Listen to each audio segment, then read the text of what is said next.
Eu queria que você abrisse sua Bíblia em Romanos 1.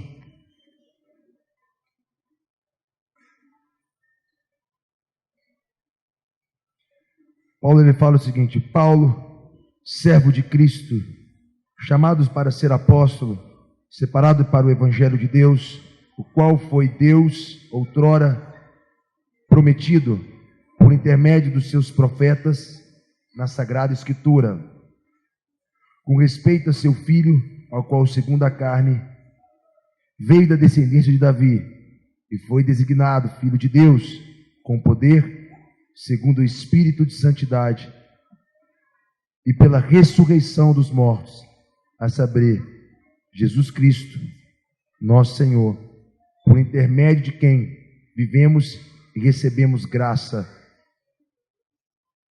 e apostolado por amor do seu nome, para a obediência por meio da fé entre todos os gentios. Quero ler agora Efésios 2, versículo 1 em diante. Disse assim: Ele vos deu vida, estando vós mortos nos vossos delitos e pecados, nos quais andastes outrora segundo o curso deste mundo, segundo o príncipe da potestade do ar, do espírito que agora atua nos filhos da desobediência, entre os quais também todos nós andamos outrora, segundo as inclinações da nossa carne, fazendo a vontade da carne, dos pensamentos, e éramos por natureza filhos da ira, como também os demais. Mas Deus, sendo misericordioso por causa do seu grande amor, com quem nos amou, e estando nós mortos em nossos delitos, nos deu vida juntamente com Cristo. Pois pela graça sois salvos, e juntamente com Ele nos ressuscitou e nos fez assentar nos lugares celestiais em Cristo Jesus, para mostrar nos séculos vindouros a suprema riqueza da sua graça e bondade para conosco em Cristo Jesus, porque pela graça sois salvos, mediante a fé. Isso é, não vem de vós, é dom de Deus, e não é de obras, para que ninguém se glorie, pois somos feituras dele, criados em Cristo Jesus para as boas obras, as quais Deus de antemão preparou para andássemos nela. Esse cenário, tanto de Romanos quanto de Efésios 2, por favor, eu gostaria de deixar uma palavra para todos vocês.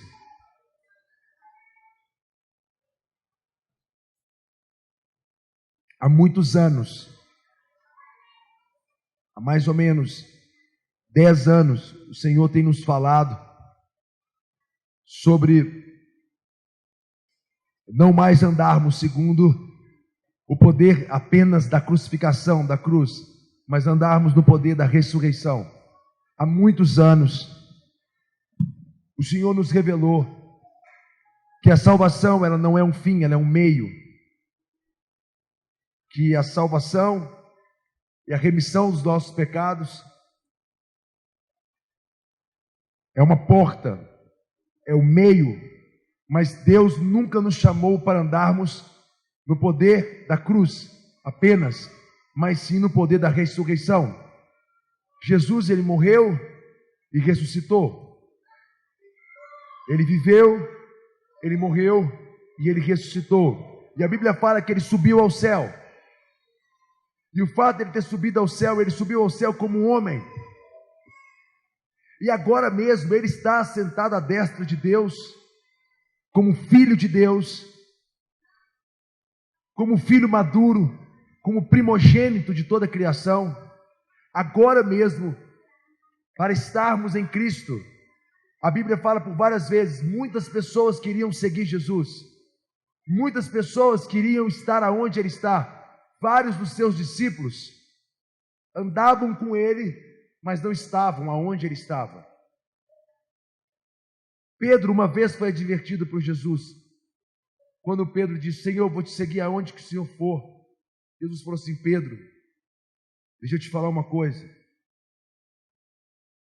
você precisa entender que para você ir para onde eu estou indo, em outras palavras, deixa eu lavar os seus pés, Pedro, porque os caminhos do seu coração não estão indo para os mesmos lugares que eu estou indo.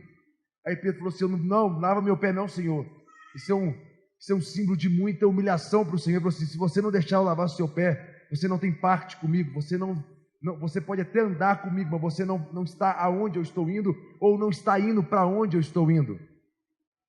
É muito comum hoje nós falarmos sobre Jesus, nós acreditarmos na cruz e não estarmos aonde Ele está, não participarmos das atividades que Ele está fazendo.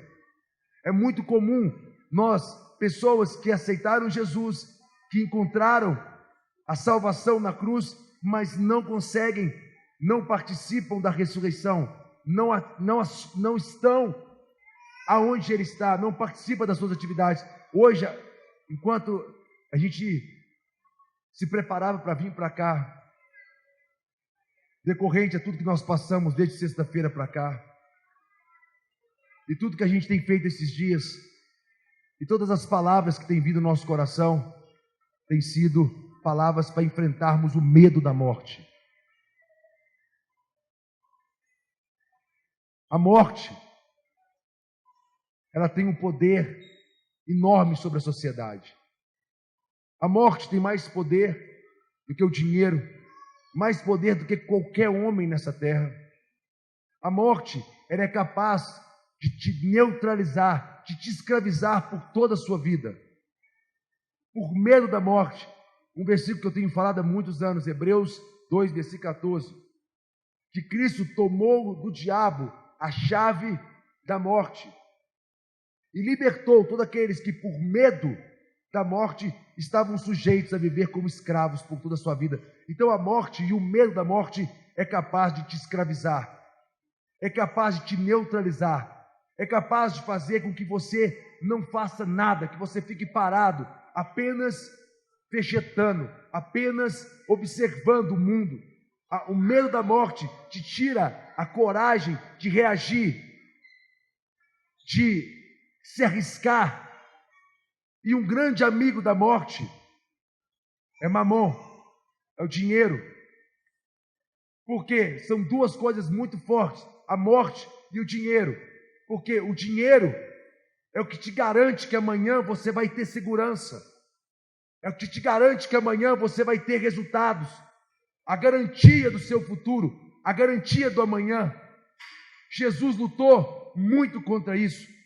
Ele disse: buscai, pois, em primeiro lugar o meu reino e a minha justiça, as demais coisas eu vou te acrescentar, porque viva cada dia o seu próprio mal, porque o amanhã pertence a mim. Nós não conseguimos viver o hoje, porque o medo do amanhã nos assola todos os dias, nos desanima, nos tira daquilo que Ele está fazendo, nos arrebata, nos rouba todos os dias. Traímos ao Senhor, idolatramos, criamos estruturas para nos proteger todos os dias, porque temos medo. E desde sexta-feira, a morte nos afrontou mais uma vez. E a pergunta é: o que qualquer poder desse mundo pode fazer agora? Nada. O que todo o dinheiro do mundo pode fazer agora? Nada. Só existe um capaz de vencer a morte. É o nosso Deus, o nosso Senhor. Mas não é apenas aquele que te salvou, mas é aquele que vive, está sentado à destra de Deus e ressuscitou e nos fez e nos chamou e nos convidou, como a Bíblia diz, para sentarmos com Ele nas regiões celestiais em Cristo Jesus. Sabe qual foi a frase, filho, que veio no meu coração hoje? Devemos ser uma família de fé, capaz de vencer a morte. Eu considero a nossa família uma família que tem lutado contra a morte. Eu considero. Uma boa parte das pessoas que estão aqui hoje são pessoas que todos os dias são assombrados pelo amanhã. São pessoas que não têm garantia de nada. São pessoas que não sabem o que vai comer amanhã e não sabem se amanhã na sua casa vai ter luz, não sabem se na sua casa amanhã vai ter água, não sabem se amanhã vai ter segurança. E um tempo atrás, nós éramos solteiros, nós não éramos casados, eu só tinha uma pochete com uma cueca para outro dia, um desodorante, escova de dente, e estava pouco me lixando o que ia acontecer. E as pessoas falavam assim: um dia vocês vão casar, um dia vocês vão ter filhos, e vocês vão ver que as coisas mudaram, e não mudou nada. A gente continua maluco, A gente continua todos os dias enfrentando a morte e todos os dias falando assim: se amanhã Deus não prover, nós vamos perecer. Mas Ele jamais vai nos deixar perecer, porque o nosso Deus, Ele vive. Falar de Jesus não é estar aonde Ele está. O Filho falou: eles, pois, o venceram por 3 grandes atributos. A palavra que fala,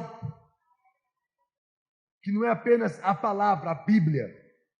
A palavra, ela é um verbo. A palavra é a ação dele, é o que ele está fazendo agora.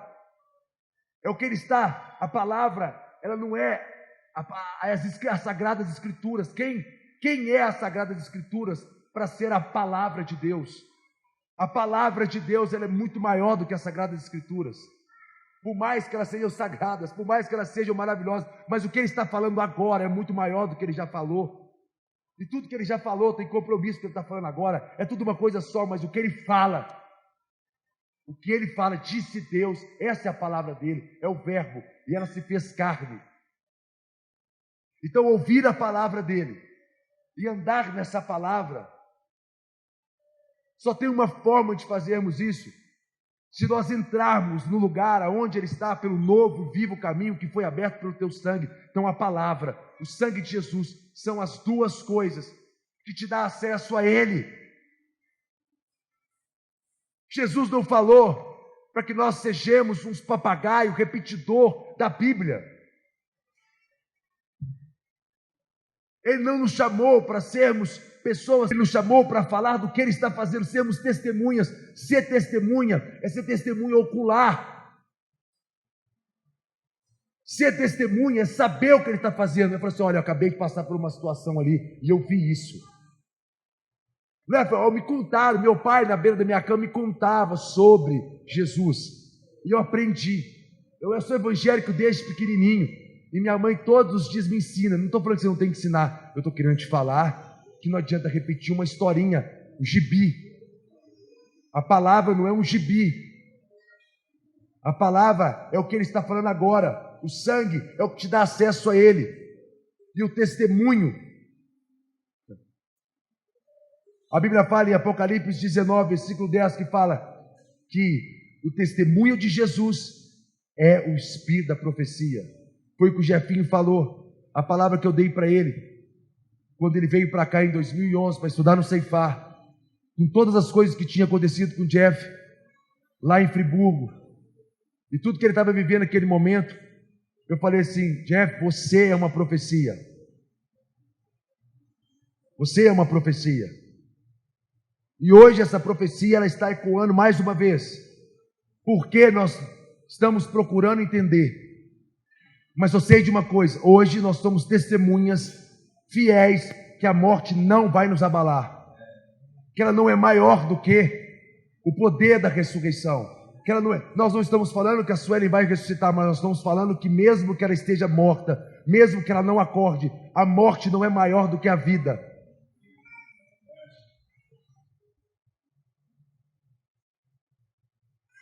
Qual família, qual povo realmente está disposto a vencer a morte? Qualquer medo, qualquer situação nos põe de perna bamba. Nós somos um povo fraco. Há muito tempo atrás Deus me deu uma palavra que é sobre os pintinhos de granja. Chega, pá, que susto, o bicho morre. Nós somos seres humanos muitas vezes frágeis. Nós não temos convicção das coisas que Deus tem feito. Nós somos igual as baratas tontas, andando para lá e para cá. Sabe por quê? Porque você não parou para enfrentar aquilo que você tem que enfrentar, o medo do amanhã. Enquanto você não enfrentar, enquanto você não entrar, enquanto você não estiver aonde Ele está, você vai continuar com medo, mesmo tendo Ele como seu Salvador. Você não vai ter paz, você não vai ter certeza de nada. Sabe por quê? Porque você não quer vencer, você não quer enfrentar o que precisa ser enfrentado.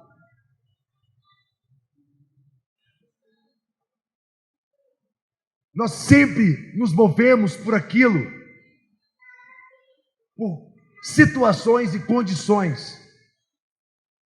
Se a situação está favorável para a gente, se a situação está desfavorável para a gente, Eu acredito que nós estamos entrando num tempo que a situação vai ser muito favorável para a gente, mas essa talvez seja uma das situações mais perigosas que nós já entramos na nossa vida. Porque eu falo uma coisa que eu falo para Carla, falo para todo mundo. Eu não sei o que aconteceu comigo, mas eu não gosto de dinheiro.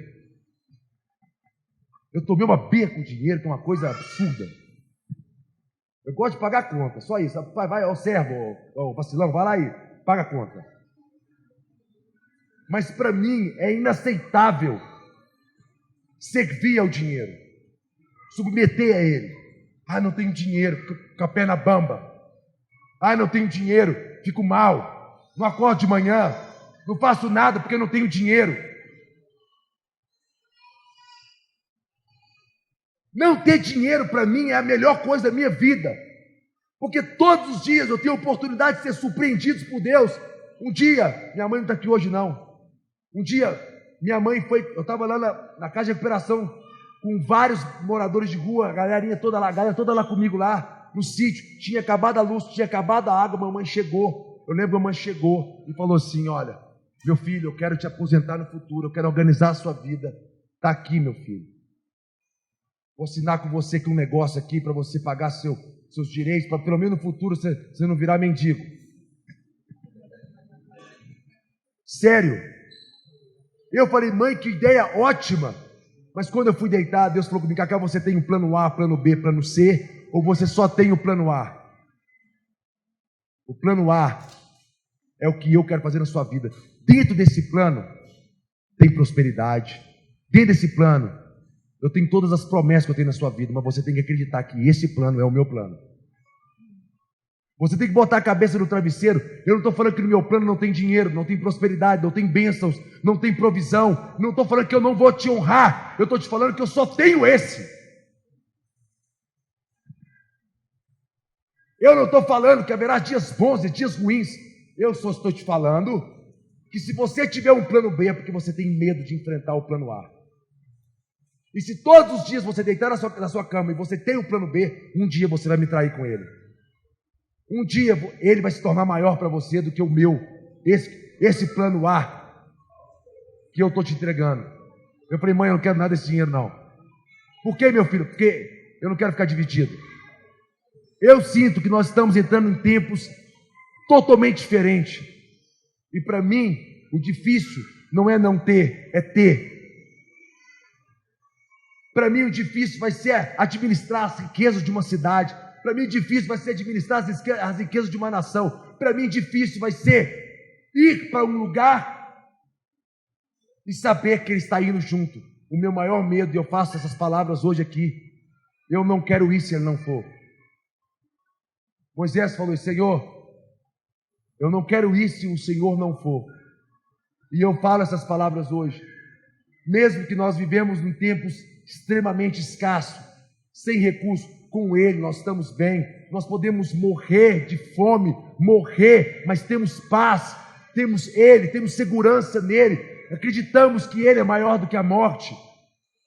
Se meu filho, minha filha, um dia morrer, vivendo e cumprindo o propósito dele, você pode ter certeza que eu vou me alegrar com a morte dela, mas vou chorar se um dia eu perder alguma pessoa pelo meu egoísmo, pela minha soberba, pela minha arrogância.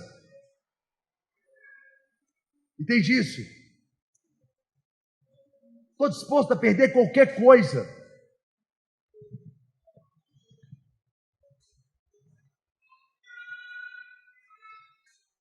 para ter Ele.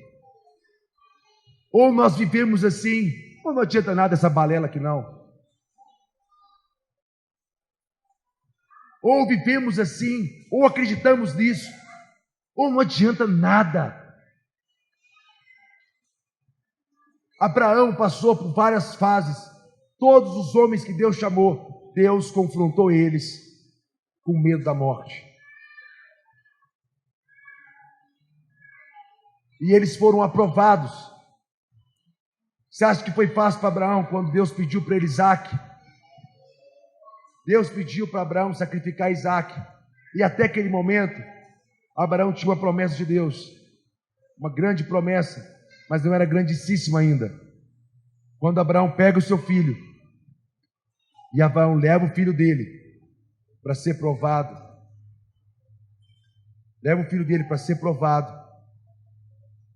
e coloca aquele menino sobre o altar. Eu li isso hoje. Cara, é muito forte aquilo, cara. Naquele momento, talvez Abraão, ele teve que, de todo o coração dele, talvez vencer, como o filho deu uma palavra, que é a palavra que está ecoando no nosso coração. O nosso último inimigo é a morte. Presta atenção, gente. Não sei se todos vão entender, se está me achando louco.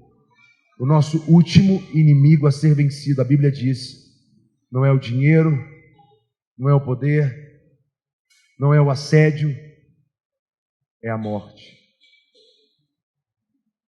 E se vencermos a morte, literalmente, ressuscitaremos com Ele. Andaremos no mesmo lugar que Ele está andando. Estaremos com Ele, ainda vivos. Andaremos neste lugar. Enquanto cantávamos hoje, as canções foram algumas horas, mas por vários momentos, eu tive a impressão clara que estávamos participando de uma atividade aonde Ele está. Quantos tiveram essa impressão? Quantos tiveram? Que por algum momento você entrou naquele lugar, aonde coisas estão acontecendo. Teve um momento que eu parei para escute os anjos. Entenda, a Bíblia fala que o que é visível foi criado por aquilo que é invisível. Sabendo que o que é visível não é mais real do que o invisível. O invisível, ele é tão real quanto o visível. Quando acessamos este lugar, pelo nosso espírito, participamos por algum momento, talvez por algumas horas, de uma atividade, de acontecimentos que estão agora mesmo sendo vividos e compartilhados com anjos, com os 24 anciões e com todas aquelas testemunhas que estão lá agora. E Yeshua, Jesus Cristo, Ele é o sumo sacerdote que faz com que toda essa atmosfera e todo este lugar seja movimentado em intercessão pelos teus filhos, em intercessão pela terra e por tudo que existe nela. Quando entramos neste lugar, experimentamos por um só momento a atividade espiritual, a atividade celestial. Só que a Bíblia fala que nós não devemos apenas entrar, mas entrar e permanecer. Hebreus, no capítulo 12, se eu não me engano, é isso mesmo? Fala que nós vamos entrar, capítulo 10. Vamos ler, Hebreus 10.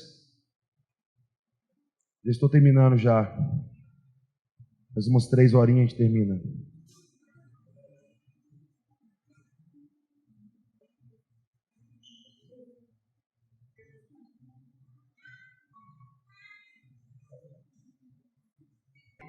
A lei tem sombra dos bens vindouros, não a imagem real das coisas, nunca jamais pode tornar perfeito os ofertantes. Espera isso aqui mais para frente um pouco, acho que no versículo 32, 26, não, perdão, 19. Tendo, pois, irmãos, intrepidez para entrar no santo do santo, pelo sangue de Jesus, pelo novo e vivo caminho que nos consagrou pelo véu, isso é, pela sua carne, e tendo grande sacerdote sobre a casa de Deus, aproximemo-nos com sinceridade de coração, em plena certeza de fé, tendo o coração purificado das más consciências e lavado o corpo com água pura. Guardemos firmes a confissão da esperança, sem vacilar, pois quem fez a promessa é fiel. Consideremos-os também uns aos outros, para nos estimular ao amor e às boas obras. Não deixamos de congregar-nos, como costume de alguns, antes façamos admoestações, e tanto mais quanto vês que o dia se aproxima. Pode parar aí. Você pega esse texto, você entende que ele é um processo de entrada. Ele vai entrando, vai criando condições para você permanecer lá. Você não vai conseguir ficar lá sozinho, você não vai conseguir ficar lá se não for através da continuidade do processo pelo qual você entrou, através de obras, através dos irmãos, através da congregação. Em outras palavras, mas não fala de sair, fala só de entrar. E muitas vezes eu tenho percebido no nosso meio altos e baixos. Nós vivemos numa montanha russa de altos e baixos. Gostamos de entrar na presença do Senhor, mas temos dificuldade em administrar a permanência neste lugar. Temos dificuldade em administrar a permanência neste lugar. Nós temos que entender que para estarmos neste lugar e para herdarmos, presta atenção no que eu vou falar aqui, para herdarmos as coisas que Deus nos prometeu, para quem está neste lugar, nós não podemos oscilar, porque a oscilação, ela nos coloca em situações perigosas. A oscilação nos coloca vulnerável.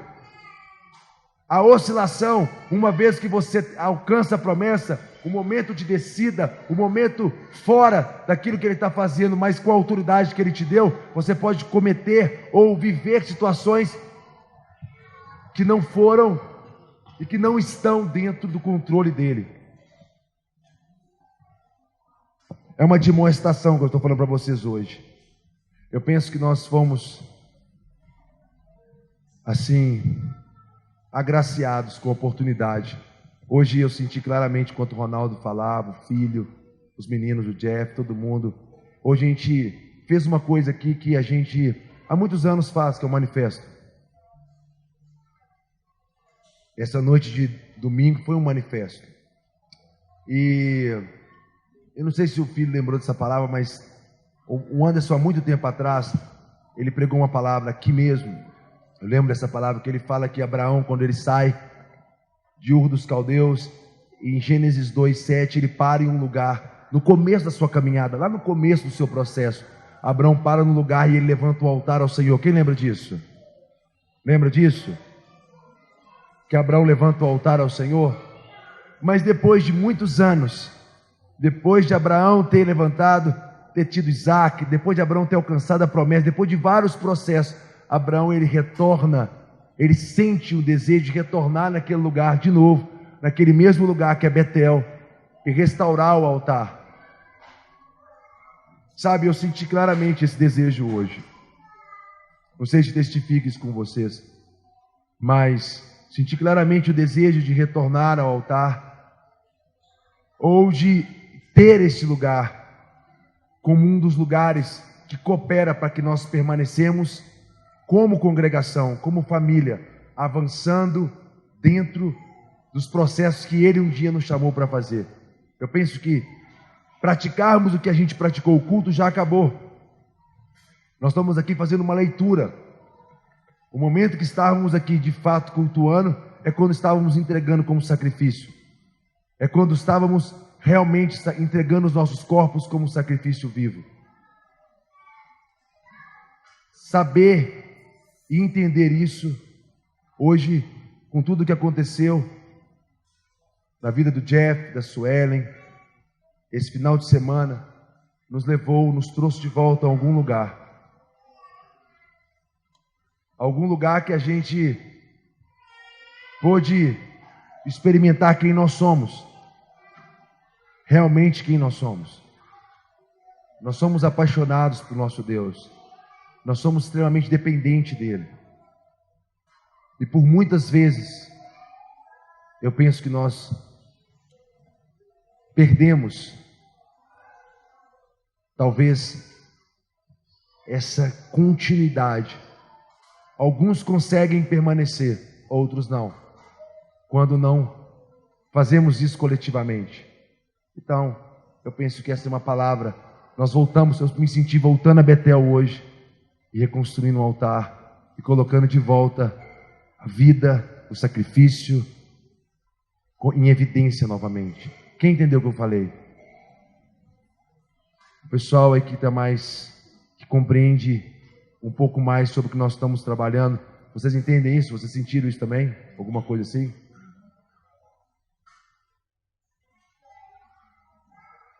E eu quero dar um nome a essa palavra hoje, que é uma família capaz de vencer a morte.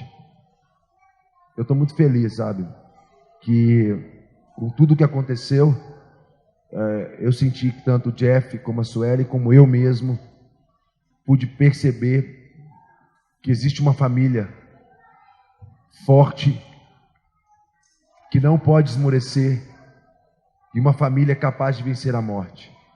Uma família que tem o DNA daqueles que vão herdar, que tem o DNA daqueles que vão chegar. Sabe, para mim, esse final de semana, tudo que está acontecendo está sendo uma grande reativação de muitas coisas. E eu, assim, não sei se o Jeff quer falar alguma coisa. O filho também, talvez vão chamar a mãe da Sueli para orar por ela. Mas eu quero deixar para vocês uma coisa.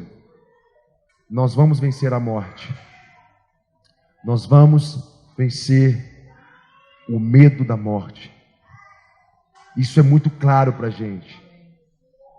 Muitas pessoas que morreram ao longo do processo do cristianismo, morreram cantando, sabendo que não ressuscitaria fisicamente, mas sabendo que já estavam ressuscitando, já vivendo na ressurreição. Uma coisa é você ressuscitar, outra coisa é você viver na ressurreição. E para quem conhece a Suelen, sabe que ela vivia no poder da ressurreição. Sabe que ela é uma menina que nos surpreende sempre. Suelen sempre me surpreendeu, ela sempre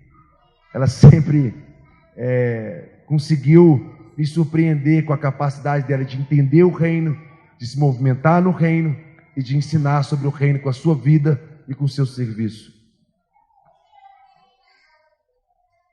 Então hoje nós temos um testemunho, não um conto da carochinha, não uma coisa que nós ouvimos. Nós hoje estamos felizes,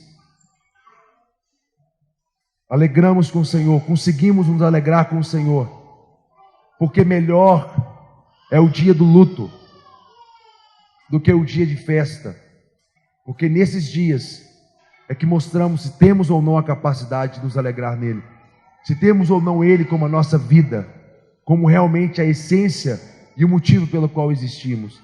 E Deus, Ele é soberano, e nós nos submetemos a Ele em todo o tempo. Ele é o Senhor capaz de confortar o nosso coração e de trazer algo além. Eu acredito, por vários momentos que estávamos aqui orando, eu sentia um movimento lá no quarto da Sueli, assim, quem sentiu isso? Eu senti, eu não sei o que aconteceu não, sinceramente eu não tenho a menor ideia, mas eu sei de uma coisa, houve movimentação, houve uma movimentação do corpo, de um povo que acredita que a morte não é maior do que a vida. Então eu estou assim, querendo deixar essa, eu não quero mais prolongar, eu não quero continuar repetindo talvez a mesma coisa, mas esse é o sentimento, e a palavra que eu quero dar para vocês é que nesse momento que nós estamos vivendo hoje, para mim é um limiar. Nós estamos vivendo um limiar. Esse final de semana, ele divide dois tempos. E o tempo que nós estamos entrando é um tempo muito mais difícil que nós vivemos antes. É um tempo em que seremos desafiados para cumprir a vontade do Pai de uma forma muito mais violenta. E sinceramente, eu espero que todos nós enfrentemos os tempos que sobrevirão com muito mais certeza e convicção, com a mesma convicção que cantamos hoje, com a mesma convicção que invocamos o nome dele hoje, com a mesma clareza que conseguimos ver ele hoje. Então, é a única coisa que realmente importa hoje. Não é se vamos ganhar, vencer nessa terra, é se vamos permanecer nele. É isso que realmente importa. É isso que realmente separa aqueles que são filhos, aqueles que são santos, aqueles que realmente são herdeiros, dos falsos, dos religiosos, daqueles que apenas acreditam e professam uma fé. Nós não somos religiosos. Há muitos anos nós renunciamos à religião para sermos filhos, para fazermos parte. Então, eu queria, assim,